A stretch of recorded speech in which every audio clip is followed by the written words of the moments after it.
ومثل هذا الحال أعني في دخول شهر رمضان أو في خروجه من ابتدأ الصوم في بلد ثم سافر إلى بلد آخر.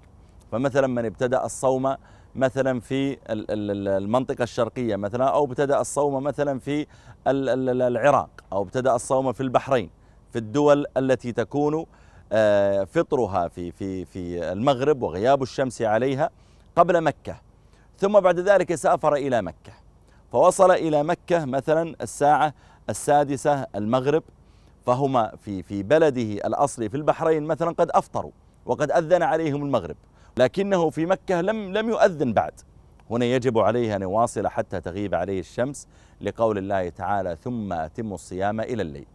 وكذلك قمر رمضان، هلال رمضان، من لم يعلم به إلا بعد ابتداء الصيام. بمعنى لو أن إنسانا انتظر طوال الليل أن يعلن أنهم رأوا الهلال فلم يعلنوا ولم يرى الهلال، فنام مبكرا بعد العشاء بيسير، ثم قام وربما صلى الفجر في بيته، وفي الضحى أفطر وخرج، فحدثه الناس بأن اليوم رمضان وأنه قد أعلن بأن رمضان قد دخل، لكنهم ما أعلنوه إلا في وقت متأخر. ففي مثل هذا الحال هل يجب عليه الإمساك وهو قد أكل في أول النهار ولم يعلم بدخول النهار، لم يعلم بدخول الصوم إلا متأخرا؟